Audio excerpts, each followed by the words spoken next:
to ask the Lord's blessing. He chastens and hastens his will to make known the wicked. All right, here we are. I have prepared everything in advance so that we can just toss all this in the pan. We're melting a stick of butter. I know you're going, oh no, a whole stick of butter?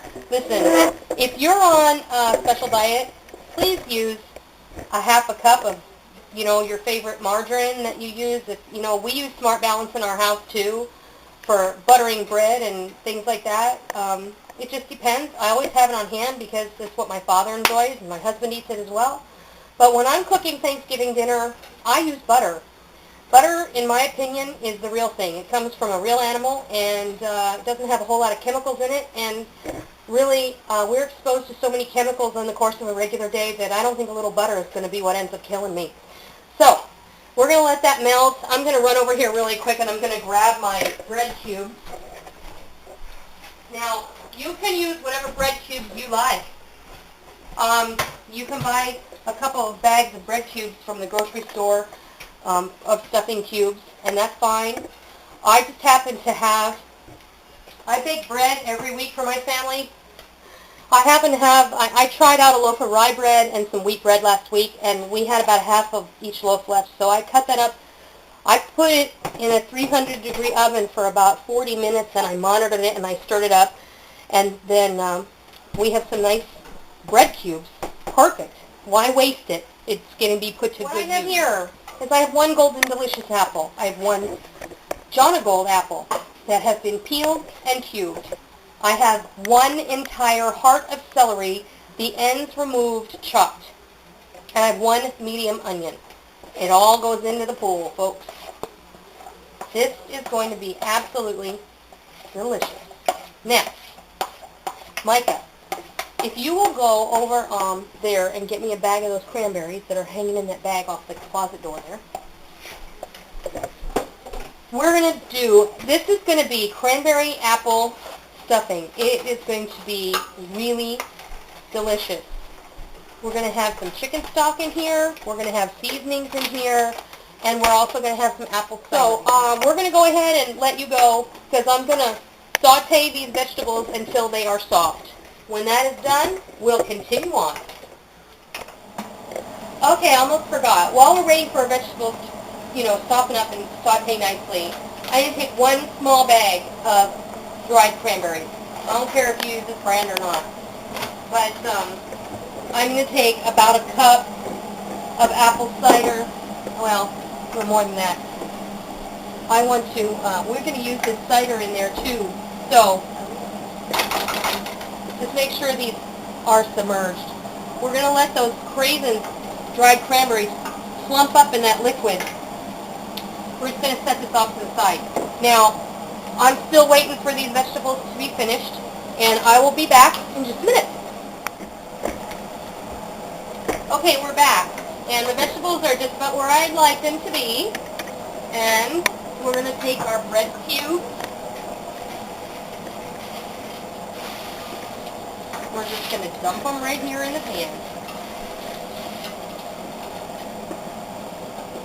Get all those crumbs in there because they're going to go ahead and absorb all that liquid we're getting ready to put in here. Now, I'm not making a big batch.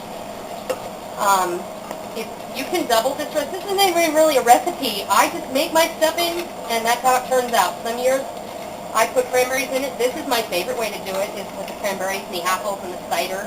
This is one of my favorite ways. I'm just tossing this so that it gets all that buttery goodness and the flavor from the celery and the onions and the apples. And this pan is enormous. It's a 14-inch paella pan, and I love using it for big things like this because I can just mix right inside of it. All right, we're going to take, let's put our parsley.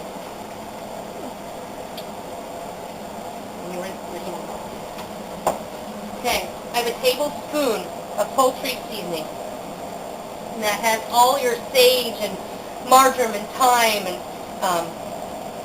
probably some ground parsley in there. I've got, like I said, a teaspoon and a half of salt and a teaspoon of cracked black pepper. I'm going to put that in there.